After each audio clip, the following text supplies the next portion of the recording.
জনাব শামীম, আপনি কি বলবেন যে জনাব আতিকুর রহমান যেটি বললেন যে আসলে এই ঘটনাকে কেন্দ্র করে রাজনৈতিক উদ্দেশ্য হাসিলের একটা চেষ্টা হয়েছে, আপনি কি বলবেন? না দেখুন, এটা তো তারা বলবে, বিভিন্ন পন্থায় বলতে থাকবে, কিন্তু যেটা সবচেয়ে বড় বিষয়টা একটা জাতির একজন সংসদ সদস্য, প্রবীণ নেতা, একটা নৈতিকতার একটা অবক্ষয়টা আমাদের গোটা জাতিকে, খালি নজরুল ইসলাম সাহেব না, গত 18-17 বছর আমরা দেখেছি এই তরুণ প্রজন্ম, যুব সমাজ, আমাদের সমাজে যেভাবে দুর্নীতি, অসততা এবং নৈতিকতার অবক্ষয় হয়েছে মানুষের, এটা ভয়ঙ্কর রূপ ধারণ করেছে গত 18-20 বছর বাংলাদেশে।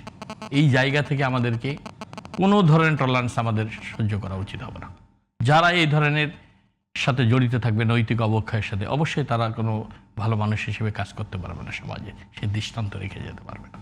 আমি উদাহরণ দিলাম, সারা পৃথিবীতে দেখেন, যারা রাষ্ট্র পরিচালনায় আসবে, গুরুত্বপূর্ণ জায়গায় আসবে, অবশ্যই তাদের চরিত্রের, সৎ চরিত্রের অধিকারী হতে হবে। তাদের নৈতিক অবক্ষয় তাদের থাকতে পারবে না।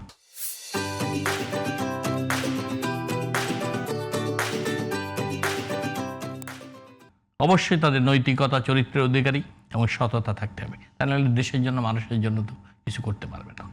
চরিত্রের দৃঢ়তা না থাকলে, সততা না থাকলে, দেশপ্রেম না থাকলে, কোনো রাজনৈতিক দলে কোনো নেতা সে মানুষের জন্য কিছু করতে পারে না। পৃথিবীর ইতিহাসে আপনি দেখুন, বাংলাদেশেই দেখুন, শহীদ রাষ্ট্রপতি জিয়া রহমান, দেশনেত্রী বেগম খালেদা জিয়া সৎ দেশপ্রেমিক রাজনীতি প্রতিষ্ঠা করে গেছে।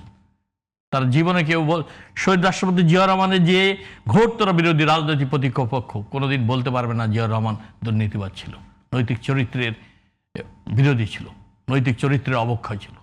এটাই হলো মানুষের সবচেয়ে বড় সম্পদ এবং অহংকার, নৈতিক চরিত্র। কিন্তু জনাব আতিক যেটি বললেন যে যে এখানে এই ঘটনাকে কেন্দ্র করে রাজনৈতিক উদ্দেশ্য বা রাজনৈতিক ফায়দা হাসিলের চেষ্টা করা হচ্ছে।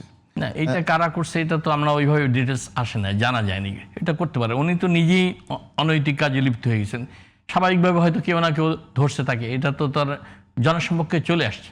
নৈতিকভাবে তো তিনি এটা করতে পারেন না একজন সংসদ সদস্য।